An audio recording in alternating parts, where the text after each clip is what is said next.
मोदी की सुनामी 24 की कहानी। अविश्वास प्रस्ताव गिरा, 2 घंटे 12 मिनट बोले प्रधानमंत्री मोदी और 26 दलों का गठबंधन इंडिया चारों खाने हो गया चित। और इंडिया को चित करने वाला प्रधानमंत्री नरेंद्र मोदी का ये जो भाषण है, इस पर पूरे देश ने एक बात कही कि प्रधानमंत्री नरेंद्र मोदी पर विश्वास जीता और वो अविश्वास हारा है जो इंडिया गठबंधन ने प्रधानमंत्री नरेंद्र मोदी की सरकार के खिलाफ दिखाया। अपने 134 मिनट के भाषण में प्रधानमंत्री ने 9 बार इंडिया गठबंधन का नाम लिया, 50 बार कांग्रेस का नाम लिया और आईना दिखाते हुए ये कहा, आज़ादी से लेकर के अभी तक देश की सबसे पुरानी पार्टी जिसने दशकों तक भारत में राज किया, उसने कैसे अपने ध्वज की भी चोरी की। प्रधानमंत्री नरेंद्र मोदी मणिपुर पर भी बोले। मणिपुर पर बोलते हुए प्रधानमंत्री ने यह तक भी कहा कि कांग्रेस ने अपनी राजनीति की वजह से मणिपुर और नॉर्थ ईस्ट का बंटाधार कर दिया।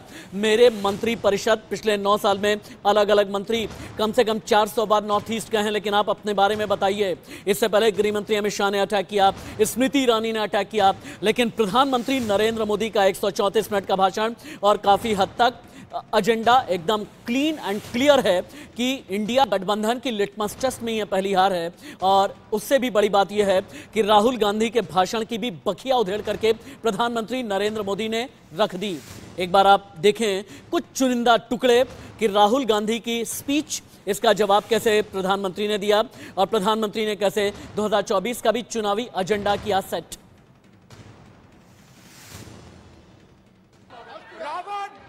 रावण 2 लोगों की सुनता था, रावण 2 लोगों की सुनता था, मेघनाद और कुंभकर्ण। वैसे ही नरेंद्र मोदी 2 लोगों की सुनते हैं, अमित शाह और अडानी।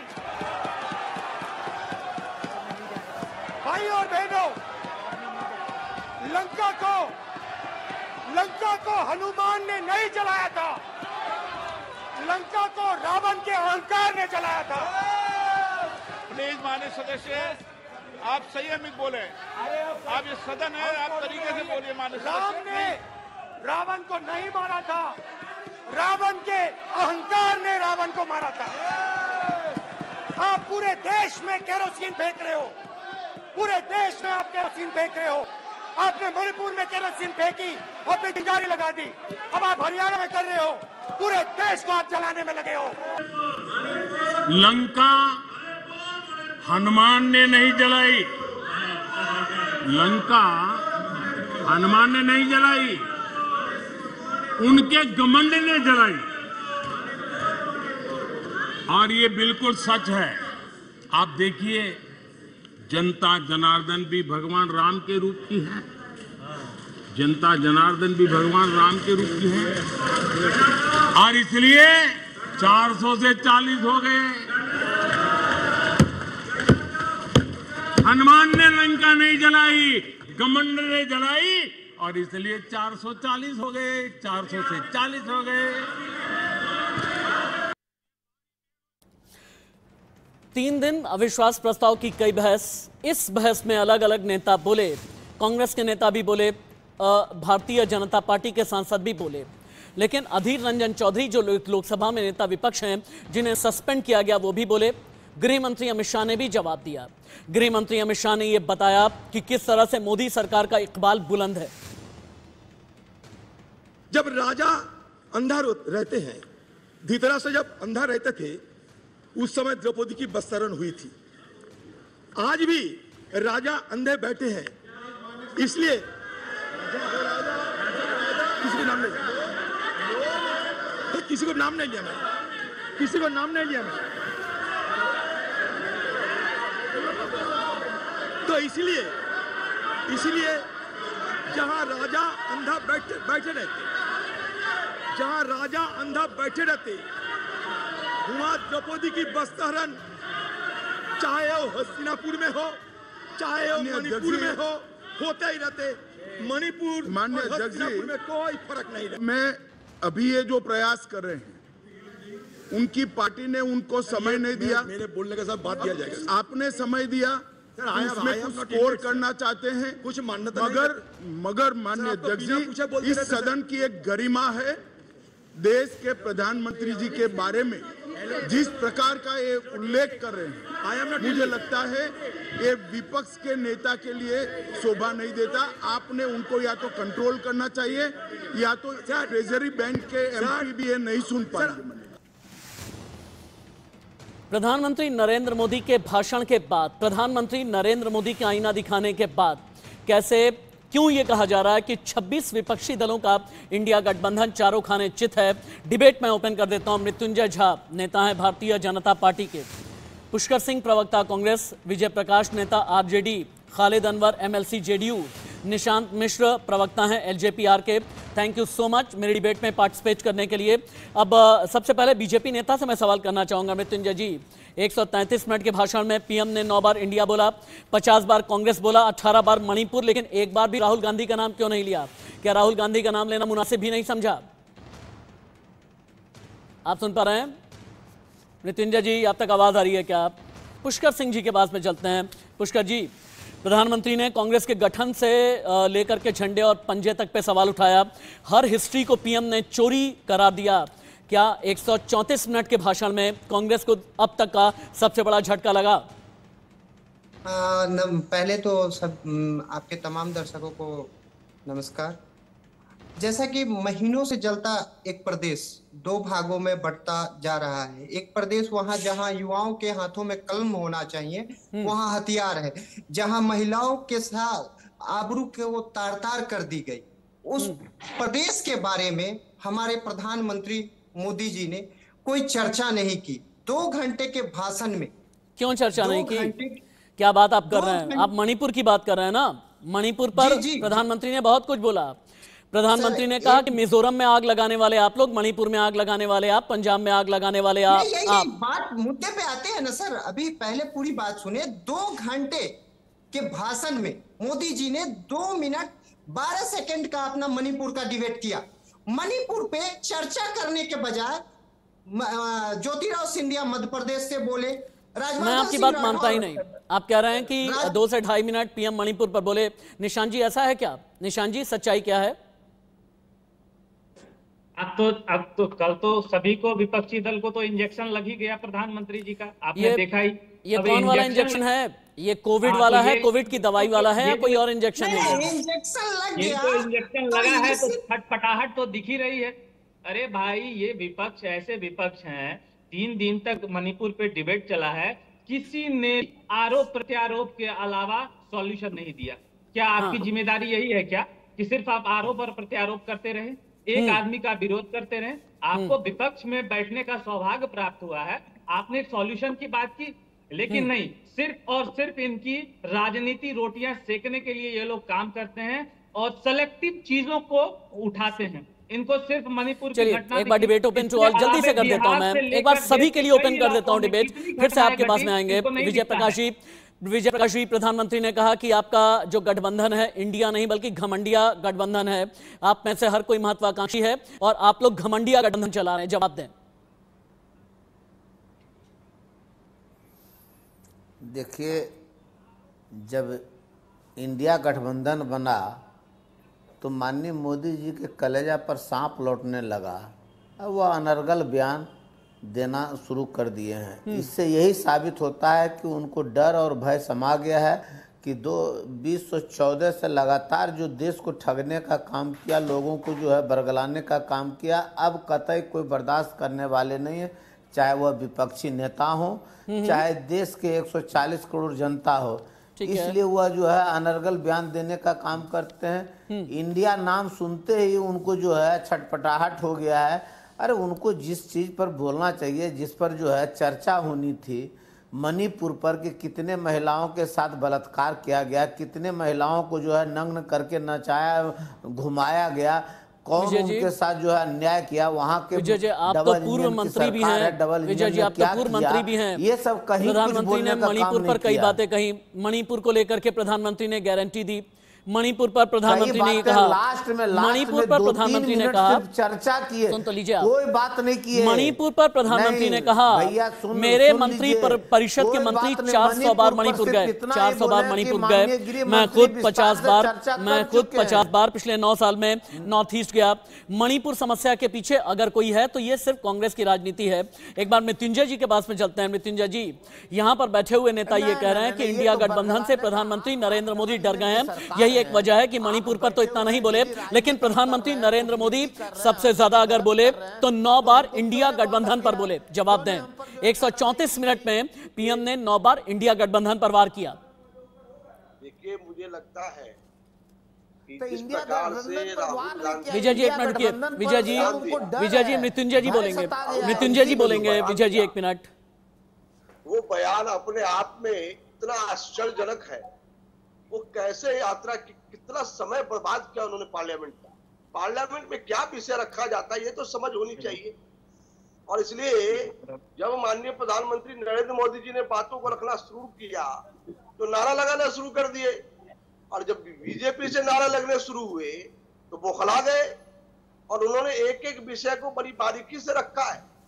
और उन्होंने कहा कि यही घमंड जो कांग्रेस का है वो एक समय 400 से 40 पर आ गया। तो कांग्रेस के लोग जिस नेता को लेकर चल रहे हैं उस नेता की सूझबूझ पर भी उन्होंने सारी बातों को रखा। तो इसलिए, और जब मणिपुर की बातें रख रहे थे तो सारे लोग भाग खड़े हुए।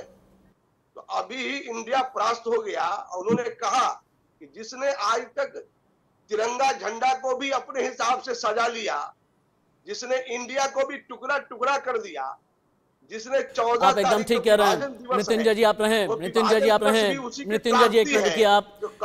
राहुल गांधी ने कहा कि भारत माता की हत्या की गई। प्रधानमंत्री नरेंद्र मोदी ने इस पर भी जवाब दिया।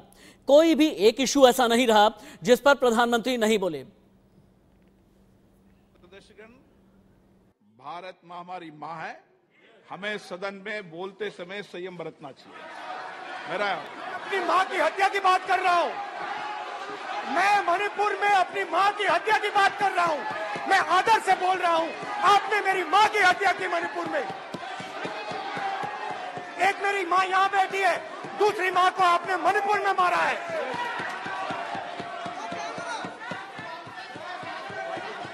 और हर रोज जब तक आप हिंसा को बंद नहीं करोगे तब तक आप मेरी मां की हत्या कर रहे हो। कुछ लोगों को भारत मां की मृत्यु की कामना करते नजर आ रहे हैं। इससे बड़ा दुर्भाग्य क्या है? ये वो लोग हैं जो कभी लोकतंत्र की हत्या की बात करते हैं, कभी संविधान की हत्या की बात करते हैं। दरअसल जो इनके मन में है वही उनके कृतित्व में सामने आ जाता है। एक बार फिर से गेस्ट पैनल के पास में चलते हैं, रीइंट्रोड्यूस कर देते हैं। मृत्युंजय झा नेता बीजेपी, पुष्कर सिंह प्रवक्ता कांग्रेस, खालिद अनवर जी एमएलसी जेडीयू, विजय प्रकाश जी पूर्व मंत्री और नेता आरजेडी, और निशांत मिश्र जी प्रवक्ता एलजेपी आरके। पुष्कर सिंह जी, प्रधानमंत्री ने एक और बात भी कही। प्रधानमंत्री ने कहा कि यह अविश्वास मोदी सरकार के लिए नहीं है। तमिलनाडु में कांग्रेस आखिरी बार 1962 में जीती, आप पर अविश्वास। बंगाल में आप आखिरी बार 1972 में जीते, आप पर no confidence. UP, Gujarat, Bihar 1985 के बाद आप आए नहीं, अविश्वास आप पर। त्रिपुरा 1988 के बाद आप आए नहीं, अविश्वास आप पर। ओडिशा 1995 के बाद में आप साफ हैं, अविश्वास आप पर। दिल्ली, आंध्र प्रदेश और पश्चिम बंगाल में आपका एक भी विधायक नहीं, अविश्वास आप पर। अविश्वास जो है ये मोदी सरकार पर नहीं है। जवाब दीजिए। देखिए, एक थके हुए आदमी, एक हताश कुंठित व्यक्तित्व ने पूरे भाषण में सिर्फ और सिर्फ विपक्ष को कोसा है। बड़ी ही सफाई से देश के मंदिर में झूठ बोल के निकल गए। कह दिया कि एनडीए ने अपने कार्यकाल में आईआईएमसी का स्थापना किया है। कहां पे? मिजोरम में। लेकिन इसकी स्थापना 8 अगस्त 2011 को यूपीए 2 के में हुआ था, और जो कि मनमोहन जी के नेतृत्व में सरकार थी। झूठ बोलना, व्हाट्सएप यूनिवर्सिटी की ज्ञान बांटना इनका काम है। और एक बात और आपको बताना चाहूंगा मृत्युंजय जी, प्रधानमंत्री नरेंद्र मोदी तो फैक्ट पर बोल रहे थे। प्रधानमंत्री तो हर एक इशू पर फैक्ट पर बोले, लेकिन यहाँ पर बैठे हुए कांग्रेस के नेता का ये कहना है कि आप लोग व्हाट्सएप यूनिवर्सिटी वाला ज्ञान बांटते हैं। भाई व्हाट्सएप पर अभी ज्ञान बांटते हैं, तो व्हाट्सएप पर मोदी जी का भाषण भी है, जरा एक बार सुन लीजिए।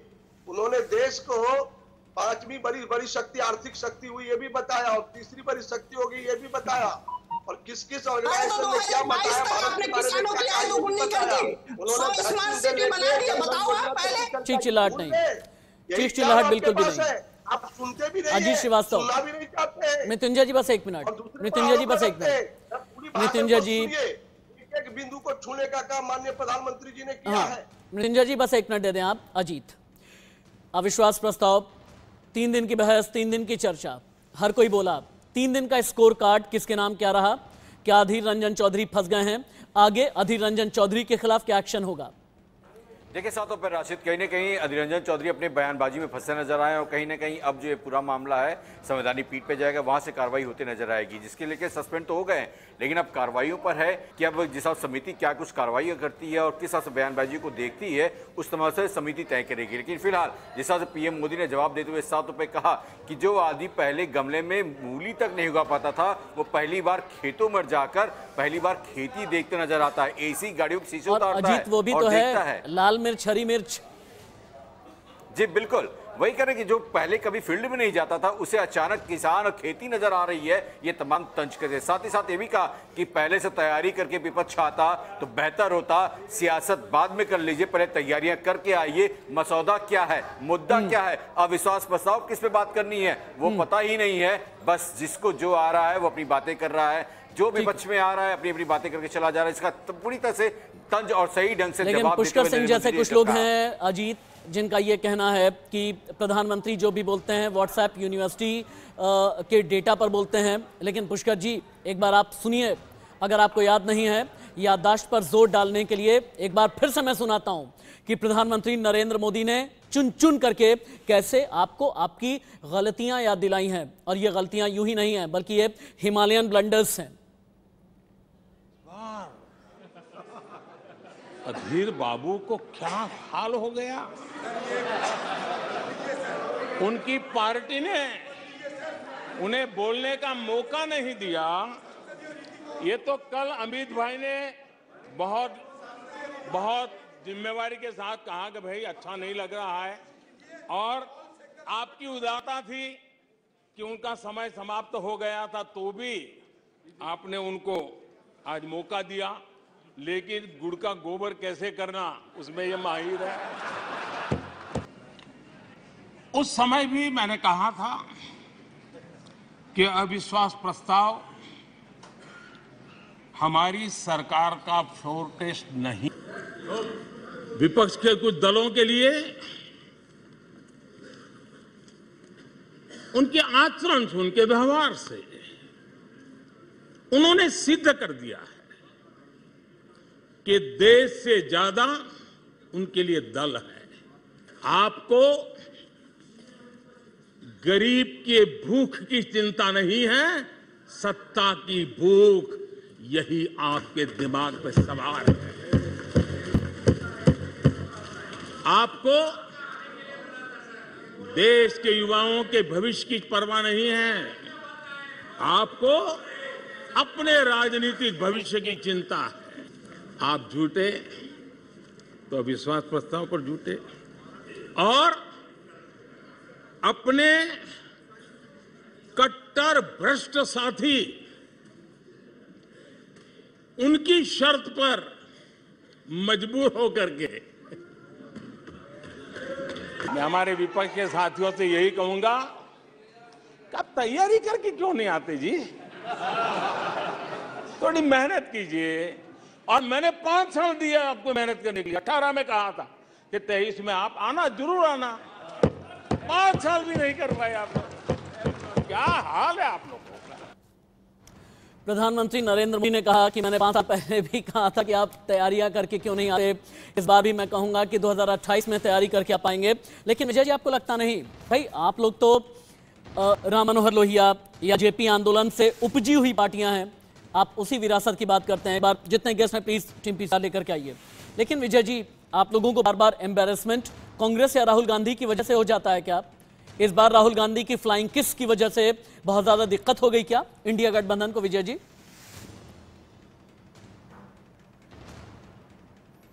कोई दिक्कत नहीं है।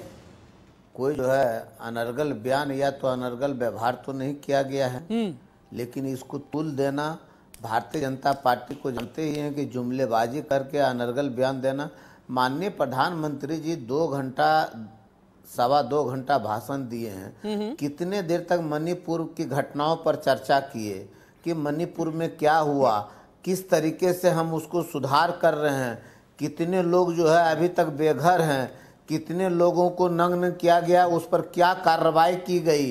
एक भी शब्द बोलने का काम क्या सिर्फ इतना ही बोले कि माननीय गृह मंत्री जी ने इस पर विस्तार रूप से कल जो है बातें रखे हैं। यह दुर्भाग्य है कि देश के प्रधानमंत्री हैं, एक राज्य में इतनी बड़ी घटना घट रही है, त्रासदी है, लोगों के साथ अन्याय हो रहा है। एक बार वहां यहाँ बैठे हुए विजय जी का ये कहना है, लगभग जो है 3 महीना हो चुका है। 3 महीने विजय जी का ये कहना है कि भाई अलंकारों में, रेटोरिक्स में बात नहीं होनी चाहिए थी, फैक्ट और फिगर रख करके बात होनी चाहिए थी। कितनों की मौत हुई है, कितने विस्थापित हुए हैं, कुकी मैतेई को आपस में मिलाने के लिए आपने क्या किया, कुकी और मैतेई के बीच वैमनस्य की भावना पैदा करने के लिए षड्यंत्रकारी कौन है, आपने एक्शन कितना लिया है, और देश ये नहीं जानना चाहता कि आपने कितने ट्रांसफर किए, कितने अधिकारी बदले। देश ये जानना चाहता है कि आपने गारंटी वक्त रहते क्यों नहीं ली। मृत्युंजय जी जवाब दें। जिस बंगाल के अंदर बगल में सटा हुआ विजय जी, बिहार के बगल में सटा हुआ बंगाल है, भयानक घटना घट गई, लेकिन आपको उसके बारे में नहीं, मणिपुर पर बात कीजिए ना, ये डिबेट बंगाल की नहीं है, मणिपुर पर बात करें। मणिपुर पर बात कीजिए जिस पर चर्चाएं हो रही है। के बारे में आपने सुना नहीं कि प्रधानमंत्री जी ने किन बातों की चर्चा की, क्या घटना हुई, मणिपुर की आज स्थिति क्या है, मणिपुर कैसे व्यवस्थित होगा, उन्होंने सारी बातों को रखा है। और आपने उस बात पर ध्यान नहीं दिया क्योंकि आपके पास कोई विषय नहीं है। आपके नेता के पास जो है अल्प बुद्धि है। अल्प बुद्धि में जिन बातों को रख रहे थे, फ्लाइंग किस मार रहे हैं, पिछले बार आंख मार रहे थे, एक बार फ्लाइंग किस मार रहे थे। तो ऐसे नेता को उन्होंने, मैं 2 चीजें समझना चाहूंगा महिमा के जरिए। मृत्युंजय जी 1 मिनट रुक जाएं आप। महिमा, प्रधानमंत्री ने 2 बहुत ही बड़ी बातें कही हैं, या यूं कहें कि प्रधानमंत्री का 2 मास्टर स्ट्रोक है। मृत्युंजय जी रुक जाएं आप। मृत्युंजय जी मैं बोल लूं, मृत्युंजय जी मुझे बोलने दें। मृत्युंजय जी मैं एक एंकर हूं, मैं एक नरेटर हूं, मैं बोल लूं। मृत्युंजय जी क्या मैं ना बोलूं? अब सुनिए आप।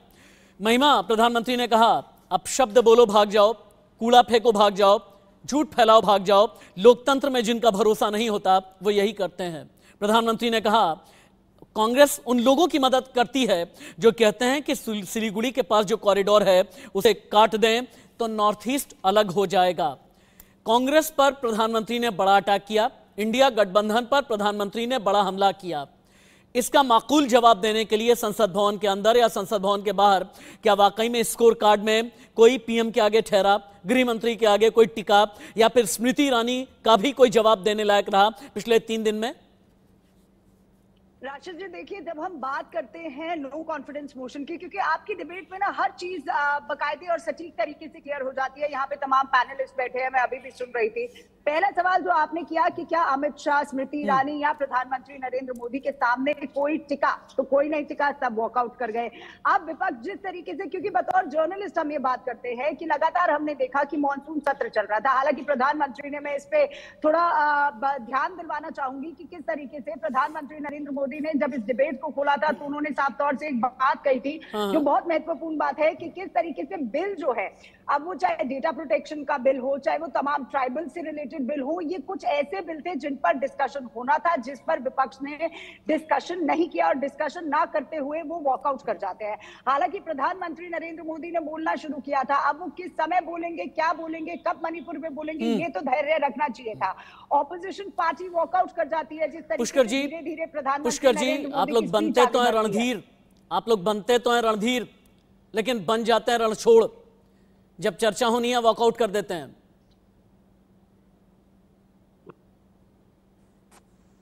भाग्य चंद का भी चर्चा उन्होंने किया था, पुष्कर जी सुन पा रहे हैं आप मुझे? चलिए, पुष्कर जी तक हमारी आवाज नहीं आ रही है। यहाँ एक छोटे से ब्रेक के लिए मुझे रुकना पड़ेगा। आगे भी डिबेट को मैं बढ़ाऊंगा और डिबेट के अगले हिस्से में अगर प्रधानमंत्री ने कहा कि कांग्रेस ने मिजोरम पंजाब में हमला कराया, इसे लेकर के कांग्रेस का जवाब क्या है? प्रधानमंत्री ने कहा 2028 में तैयारी करके आए, इस तैयारी का मतलब क्या है? 133 मिनट के भाषण में और प्रधानमंत्री ने कैसे देश का विश्वास जीता, एक ब्रेक के बाद। प्रधानमंत्री नरेंद्र मोदी ने विपक्ष पर तंज कसते हुए 3 उदाहरण दिए। प्रधानमंत्री ने कहा कि आप लोगों को एक सीक्रेट वरदान मिला हुआ है। यह सीक्रेट वरदान यानी आप किसी के लिए अगर अशुभ कहते हैं या सोचते हैं, वो हमारे लिए शुभ हो जाता है। कम से कम 9 साल में तो मेरे साथ में कुछ ऐसा ही हो रहा है। 3 उदाहरण देते हुए प्रधानमंत्री ने कहा, आपने हिंदुस्तान एरोनॉटिक्स लिमिटेड पानी पी पी करके कोसा, लेकिन आज रेवेन्यू ऑल टाइम हाई है। LIC को आपने कहा कि देश की सरकार ने बेच दिया, लेकिन LIC में कोई शेयर बाजार में अगर पैसा लगाता है तो पैसा लगा दे। LIC पूरी तरह बम है। बैंकिंग सेक्टर तबाह हो गया, इस तरह का नैरेटिव सेट किया गया, लेकिन ऐसा नहीं था। विपक्ष का ये जो अविश्वास है हमारे लिए शुभ है। प्रधानमंत्री ने कहा 2018 में आपने अविश्वास दिखाया, 2019 में हम प्रचंड बहुमत के साथ में आए, आपने फिर से एक बार अविश्वास दिखाया है। देखिएगा 2024 में हम रिकॉर्ड तोड़ेंगे। एक तरह से विपक्ष का अविश्वास प्रस्ताव हमारे लिए शुभ होता है और विपक्ष नो कॉन्फिडेंस मोशन पे नो बॉल पर ही करता आगे चलता जा रहा है। इधर से सेंचुरी हो रही है, उधर से नो बॉल हो रहे हैं। जब इतनी सानुकूल वातावरण, चारों तरफ संभावनाएं ही संभावनाएं, इन्होंने अविश्वास के प्रस्ताव की आड़ में जनता के आत्मविश्वास को तोड़ने की विफल कोशिश की है। भारत की इन उपलब्धियों से कांग्रेस समेत विपक्ष के कुछ लोग दलों को अविश्वास है। जो सच्चाई दुनिया दूर से देख रही है, ये लोग यहां रहते हैं दिखती नहीं है। अविश्वास और घमंड इनकी रगों में रस बस गया है। वे जनता के विश्वास को कभी देख नहीं पाते हैं। प्रधानमंत्री ने सीक्रेट वरदान को लेकर के जो कहा, इसका जवाब अभी तक विपक्ष के पास में नहीं है।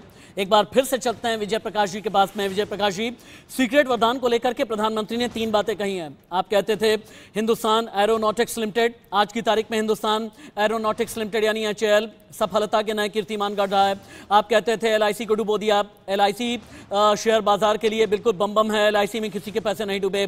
आपने कहा कि बैंकिंग सेक्टर को बर्बाद कर दिया है, लेकिन बैंकिंग सेक्टर हर एक वित्त वर्ष के दौरान यह साबित कर रहा है कि देश की इकोनॉमी मजबूत है और जैसे ही मोदी सरकार का तीसरा टर्म आएगा, हम इकोनॉमी के मामले में पूरी दुनिया में नंबर 3 पर पहुंच जाएंगे। क्या इसका कोई जवाब है आपके पास? नहीं, स्वाभाविक रूप से सही जवाब है कि माननीय प्रधानमंत्री जी बताएं, 3 सीक्रेट जितने बातों को बताए हैं, कितने परसेंटेज जो है हम जो है ग्रो किए हैं, ये बताने का काम करें कि मुंह से सिर्फ बोल दें कि हम जो है आसमान पर पहुंच गए। बताया ना पीएम ने, इसको हम विश्वास कर लें और माननीय प्रधानमंत्री जी को डाटा के साथ, एक बार फिर से नहीं, डाटा के साथ बोलना चाहिए। सीक्रेट वरदान डाटा के साथ ही पीएम ने बोला है भाई। डाटा के साथ बोलना चाहिए। सीक्रेट वरदान को लेकर के पीएम ने कितनी बड़ी बात बोली। एक बार सुने, एक बार प्लीज सुने, उसके बाद महिमा के बाद भी जाऊंगा, सुनाया जाए। प्रधानमंत्री नरेंद्र मोदी ने सीक्रेट वरदान को लेकर के क्या बोला। ये सीक्रेट वरदान वाला जो भाषण है, ये 134 मिनट का सबसे अहम हिस्सा रहा। सुनाइए पीसीआर। कि विपक्ष के लोगों को एक सीक्रेट वरदान मिला हुआ है। हाँ,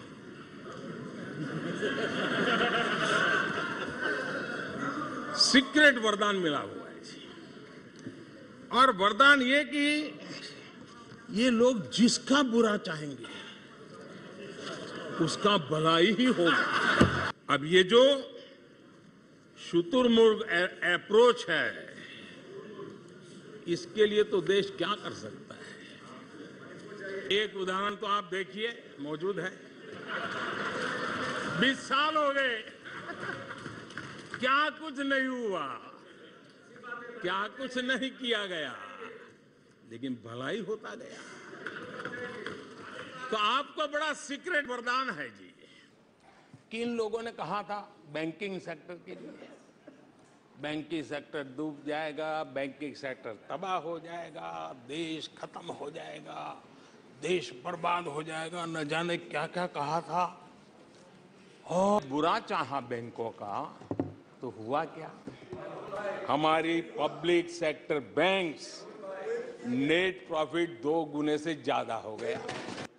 HAL फैक्ट्री के दरवाजे पर मजदूरों की सभा करके वीडियो शूट करवाया गया था और वहां के कामगारों को भड़काया गया था, अब तुम्हारा कोई भविष्य नहीं है, तुम्हारे बच्चे मरेंगे, भूखे मरेंगे, HAL डूब रहा है।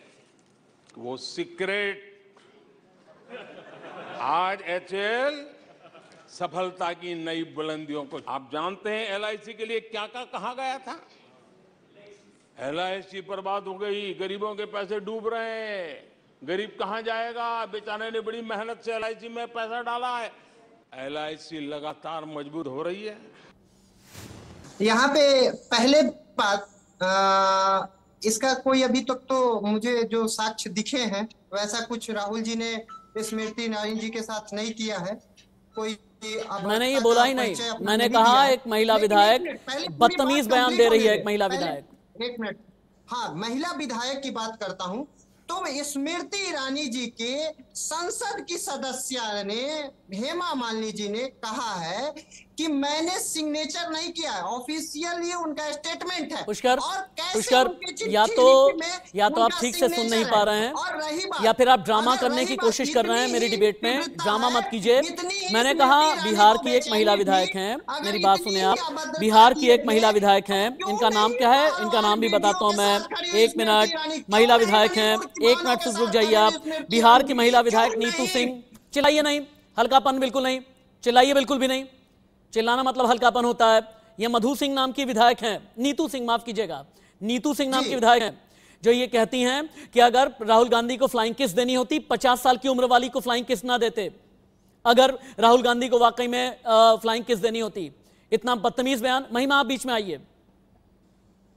देखिए राशिद, जिस तरीके के बयानबाजी चल रही है, क्योंकि आप लगातार महिमा बोलिए, एक ही सवाल कर रहे हैं, आप लगातार पुष्कर जी से एक ही सवाल कर रहे हैं कि क्या वो राहुल गांधी के फ्लाइंग किस को सही मानते हैं, एक्सेप्टेबल मानते हैं या नहीं, क्योंकि कल से हम इसी बात पे चर्चा कर रहे हैं। आज जो ये महिला विधायक का बयान आता है, क्या किसी भी तरीके से ये सभ्य माना जाएगा? क्योंकि एक तरफ कांग्रेस पार्टी क्लेम करती है कि वो मणिपुर पे बात करना चाहती है, क्लेम करती है कि वो महिलाओं के बारे में बात करना चाहती है, क्लेम करती है कि वो उन महिलाओं की पीड़ा को समझने के लिए अपने इंडिया बैनर के जितने भी लीडर्स हैं उनको वहां पर भेजती है, मणिपुर भेजती है, और वहां पे मैं आपको सिर्फ 1 मिनट के लिए होल्ड कर सकता हूं। मैं जेडीयू के एमएलसी खालिद अनवर जी भी है मेरे साथ में।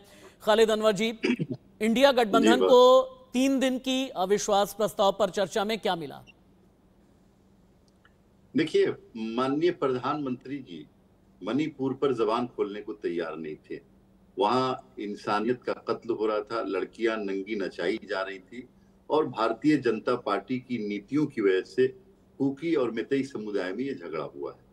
अगर माननीय प्रधानमंत्री जी कुछ बोलने को तैयार नहीं थे, उसके लिए एक ही तरीका था कि मणिपुर पे डिबेट हो और माननीय प्रधानमंत्री जी आकर के बोले सदन के अंदर, पूरे भारत को ये विश्वास दिलाएं कि मणिपुर में जो कुछ हो रहा है वो हमारी नीतियों की वजह से हो रहा है और हम नीतियां या तो चेंज करेंगे या भारत की जनता उनको चेंज करेगी। और इसी के लिए अविश्वास प्रस्ताव लाया गया था और मुझे लगता है कि ऑपोजिशन के सभी लोग इसमें कामयाब हुए कि प्रधानमंत्री जी ने 10 मिनट नहीं, 15 मिनट नहीं, पूरे 2.25 घंटे 134 मिनट उन्होंने आकर के दिया। अब भाषण में क्या क्या कहा वो जनता समझ रही, क्योंकि पहला भाषण नहीं उनका, बहुत दिनों से, पिछले 10-12 वर्षों से वो लगातार भाषण दे रहे हैं और भाषण में कैसे घुमाते हैं, कैसे कराते हैं, क्या लोगों की आंखों में कैसे धूल झोंकते हैं, किस तरह नॉन इश्यू को इश्यू बनाते हैं, किस तरह इश्यूज से जो है ना इग्नोर कर जाते हैं, ये सब चीजें जनता, भारत की जनता समझ रही है। और इसमें जो बातें इसमें जो देखी, खालिद अनवर जी का ये कहना है, इन्होंने मृत्युंजय जी, प्रधानमंत्री ने उज्ज्वला योजना के बारे में बात की, प्रधानमंत्री ने गरीब की बात की, प्रधानमंत्री ने देश की एकता, अखंडता, संप्रभुता की बात की, प्रधानमंत्री ने पाकिस्तान के खिलाफ बात की, प्रधानमंत्री ने नॉर्थ ईस्ट पर बात की, प्रधानमंत्री ने कश्मीर की बात की, कश्मीर से लेकर के कन्याकुमारी तक की बात की, प्रधानमंत्री ने 140 करोड़ के हिंदुस्तान के पुरुषार्थ, परमार्थ और साथ ही संघर्ष की पराकाष्ठा की बात की। प्रधानमंत्री ने पूरे भारत को 134 मिनट में एक सूत्र में पिरोया, लेकिन खालिद अनवर जी को लगता है कि नहीं, प्रधानमंत्री को जो बात करनी चाहिए थी असल मुद्दे से भटकी हुई बात हुई है। इस बात का आश्चर्य है कि 2018 में जो इन्होंने नो कॉन्फिडेंस मोशन लाया था, तो 2019 में देश की जनता ने जवाब दिया था। 303 के आंकड़े पाए थे, एनडीए 350 से ऊपर चले गए। इस बार ये फिर लाए हैं, 2022 में 23 में लाए हैं, 24 में चुनाव है, 23 में नो कॉन्फिडेंस मोशन ला करके उन्होंने फिर कहा 2028 में फिर आप आइएगा, 2024 में मुझे मिलेगा बहुमत ज्यादा विजय जी आने वाले हैं, ये भी कहा। और 2028 में जब आप आएंगे तो 2029 में फिर हम आएंगे। और उन्होंने इसलिए हर विषय की चर्चा की, कोई एक भी कोना माननीय प्रधानमंत्री जी ने नहीं छोड़ा। जिसको कांग्रेस के लोगों ने जो प्रश्न उठाया था, खालिद जी को एक बार फिर सुने। खालिद जी रिबट करना चाहते हैं वापस से। खालिद जी बहुत जल्दी। खालिद जी, नौजवानों को इग्नोर किया। खालिद जी रिबट करें। खालिद जी रिबट करें आप। कांग्रेस के लोग खालिद जी रिबट करें। बहस नहीं करा पाए, लेकिन भ्रष्टाचारी को बचाने के लिए आज आप सभी रुक जाएं। एक बार महिमा को सुने, एक बार महिमा को सुने। महिमा, दुर्भाग्य है। क्या फेल्योर उसी जगह तय हो गया था? क्योंकि जो अविश्वास प्रस्ताव के चर्चा की ओपनिंग थी, ओपनिंग बल्लेबाजी ठीक हुई, गौरव गोगोई ठीक बोले, गौरव गोगोई के बाद फिर बाकी भी एक तरीके से अविश्वास प्रस्ताव पर चर्चा में बहुत ज्यादा फैक्ट पर बात हो रही थी, तथ्यों पर बात हो रही थी। लेकिन जैसे ही राहुल गांधी आए, राहुल गांधी ने अडानी को लेकर के पहले बात हल्की की, फिर राहुल गांधी ने अपने भाषण में भारत जोड़ो यात्रा के अपने अनुभव गिनाने शुरू किए, फिर राहुल गांधी ने अपने जोड़ों के दर्द की बात करने लगे राहुल गांधी, फिर उसके बाद राहुल गांधी पर्सनल अटैक करने लगे। क्या यहीं से सब कुछ इंडिया गठबंधन के लिए कमजोर हो गया? देखिए राशिद, बिल्कुल सटीक बात करते हैं आप, क्योंकि जिस तरीके से आपने गिनवाया कि राहुल गांधी ने किस तरीके से भारत जोड़ो यात्रा के बारे में बात की। अब अगर प्रधानमंत्री यहाँ पे विपक्ष की बातें सुनिएगा, क्योंकि हम लोग न्यूट्रल जर्नलिस्ट हैं, हम लोग बतौर जर्नलिस्ट समझना चाह रहे हैं कि आखिर विपक्ष करना क्या चाह रहा है। क्योंकि जब प्रधानमंत्री बोलते हैं, क्योंकि नो कॉन्फिडेंस मोशन का या तो मतलब नहीं समझ पा रहा है विपक्ष की, खाली मणिपुर पे चर्चा नहीं होगी, बाकी सारे तमाम सवाल जो खड़े किए विपक्ष की तरफ से उस पर भी चर्चा होनी होती है। पहली बात, धीरे धीरे करके प्रधानमंत्री ने सारे जवाब दिए। मैं जेडीयू के वक्ता को सुन रही थी, वो कह रहे थे बार बार कि प्रधानमंत्री ने 2 घंटे बोला, 1 घंटा 45 मिनट बोला, या जितना भी उनकी तरफ से। पहली बात तो स्टॉप वॉच लेके क्यों बैठता है विपक्ष पार्टी, और अगर इतना ही बोला था तो विपक्ष को वॉकआउट करने की क्या जरूरत थी। मणिपुर पे जितना भी बोला, हालांकि अगर आप प्रधानमंत्री की स्पीच को ध्यान से सुनेंगे, क्योंकि बतौर जर्नलिस्ट हम लोगों को ये बातें बहुत ध्यान से सुननी पड़ती है, गौर देना पड़ता है कि आखिर क्या क्या कहा गया, तो उन्होंने साफ तौर से ये कहा था कि अमित शाह ने, क्योंकि जब आंकड़ों की बात आती है, मैं सुन रही थी कि पैनल पे बैठे जो लोग हैं वो आंकड़ों पे ज्यादा ध्यान दे रहे हैं। हालांकि मैंने जेडीयू के वक्ता को सुना, वो कह रहे थे कि प्रधानमंत्री ने खड़े होकर ये क्यों नहीं बोला कि हमारी नीतियां गलत थी। तो क्या स्ट्रैटेजी बनाए बैठा है दिमाग में विपक्ष पार्टी? अगर ऐसा है तो एक जवाब दे दे विपक्ष की हम लोगों की ये स्ट्रैटेजी, और हम चाहते हैं कि प्रधानमंत्री नरेंद्र मोदी आए और इस तरीके से ये जवाब दे दे और हम सदन को चलने देंगे। क्योंकि सबसे अहम और महत्वपूर्ण बात जो यहाँ पर प्रधानमंत्री ने उठाई थी वो निशान जी, हाँ, क्योंकि महिमा बस 1 मिनट फिर से आता हूं आपके पास में। निशान जी, प्रधानमंत्री ने अपने भाषण के शुरुआती दौर में हालांकि एक ही नेता को लेकर के कहा कि इन्हें जब मौका मिलता है तभी ये गुड़ का गोबर कर देते हैं। ये गुड़ का गोबर करने वाले और कितने नेता हैं? निश्चित तौर पे मैं आपका इस बात का जवाब दूंगा, लेकिन पहले मैं आपसे 3 सेकंड लेना चाहता हूं। अभी मैंने बड़े भाई एमएलसी खालिद साहब को सुन रहा था, उन्होंने कहा कि मणिपुर में जिस तरह की घटनाएं हुई है उस पे जवाब वो प्रधानमंत्री जी का चाह रहे थे, और जवाब देने के बाद भी वो संतुष्ट नहीं है। तो मैं उनसे पूछना चाहता हूं कि जो बिहार में घटना घटित हुई, अभी 2 दिन पहले बछवाड़ा की घटना घटित हुई है, एक नाबालिग लड़की के साथ बलात्कार करके उसको तेजाब देके मार दिया गया, उसके विषय में ये क्यों नहीं बोल रहे हैं? उसके विषय में नीतीश कुमार जी क्यों नहीं बोल रहे हैं? और मैं तो उनको चैलेंज करता हूं कि इस बीते 18 साल में नीतीश कुमार जी बिहार में घटित हुए घटना पे कितनी बार गए और कितनी बार बोले। तो सिर्फ और सिर्फ जो है आप आरोप प्रत्यारोप प्रधानमंत्री जी पे करते तो अपने गिरिवान में भी झांक के देखिए थोड़ा, और बिहार की क्या स्थिति बनी हुई है। जहां तक भूल गोबर वाला सवाल है, तो आप देख ही रहे हैं कि किस तरीके से विपक्ष का नैरेटिव है। हमेशा ये विरोध करने जाते हैं और उल्टी मुंह का खा के ये गिर जाते हैं। तो ये जब विरोध करते हैं, इससे पहले 2018 में भी विरोध किया था, तो 2019 में बड़ा जनादेश मिला था, और वही इस बार 2023 में इन्होंने किया है, तो निश्चित तौर पे 2024 में 400 प्लस सीट लाएगी एनडीए। खालिद जी, क्या नीतीश कुमार ने भी कोई हिमालयन ब्लंडर कर दिया? क्या एनडीए का साथ छोड़ करके बहुत बड़ी गलती हो गई फिर से? नहीं राशिद साहब, देखिए निशान जी जो बात कह रहे हैं, देखिए दो चीजें होती हैं, एक होती है घटना और एक होती है कि कोई पॉलिटिकल पार्टी अपनी पॉलिसीज के जरिए वो इस तरह के यानी मास किलिंग कराती, दोनों में बहुत फर्क होता है।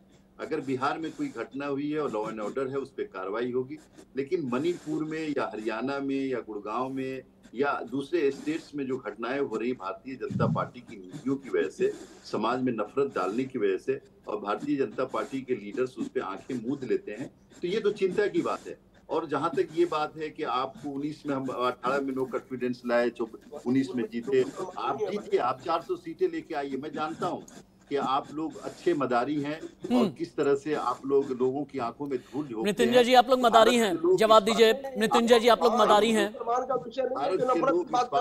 अरे भाई, बिहार पे जवाब दीजिए ना, मणिपुर पे तो बात हो ही रही है, आप बिहार पे जवाब दीजिए ना। आपकी सरकार है बिहार में, आपकी सरकार है बिहार में, आप जवाब दीजिए ना। बिहार में जवाब नहीं दे पाएंगे ना, बिहार में उनको बिहार में नहीं दिख रहा है, बंगाल में बगल में नहीं दिख रहा है। नीतिगत तरीके से इंसानों को नहीं बांटते हम, नीतिगत तरीके से गैरों की लड़कियों को नंगा नहीं करते। अच्छा हम लोगों विजय जी, विजय जी हाँ, विजय जी, पीएम ने एक और बात कही है कि इंडिया गठबंधन में और कोई दूल्हा बनना चाहता है।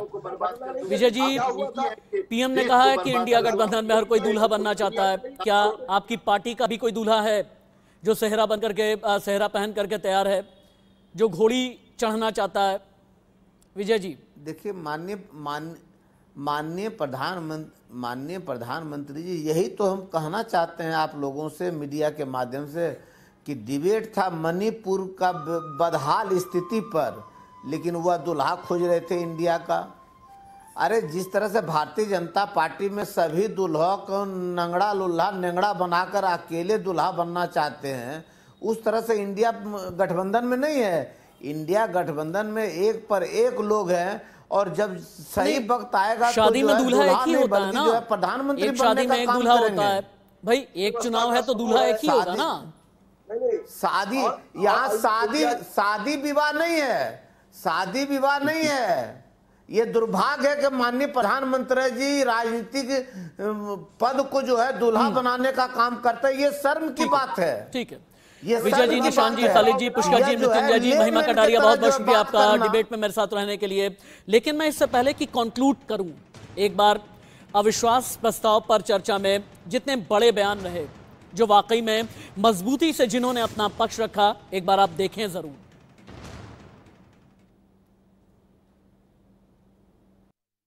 बार संकट के समय गठबंधनों और पार्टियों का चरित्र उजागर होता है। यूपीए का चरित्र सत्ता बचाने के लिए भ्रष्टाचार करने का चरित्र है, और भारतीय जनता पार्टी और एनडीए का चरित्र सिद्धांतों के लिए राजनीति करने का चरित्र है। इन्होंने मणिपुर में हिंदुस्तान की हत्या की है, सिर्फ मणिपुर की नहीं, हिंदुस्तान की हत्या की है। इनकी राजनीति ने मणिपुर को नहीं, हिंदुस्तान को मणिपुर में मारा है। हिंदुस्तान को कत्ल किया है, हिंदुस्तान का मर्डर किया है मणिपुर में। You are not India. For India is not corrupt. India believes in merit and not dynasty. And today of all the days, people like you need to remember what was told to the British. Quit India. Corruption, quit India. Dynasty quit India.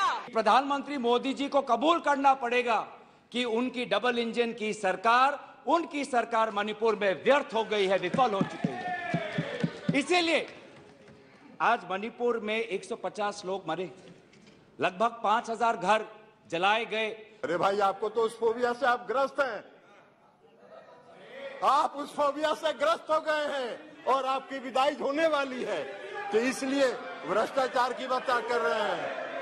बैठिए ना बाबा, आप जाइएगा, विदाई होगा आपका। बैठिए, भाषण दे रहे हैं। इस नया इंडिया गिरोह में भ्रष्टाचारी, दुराचारी,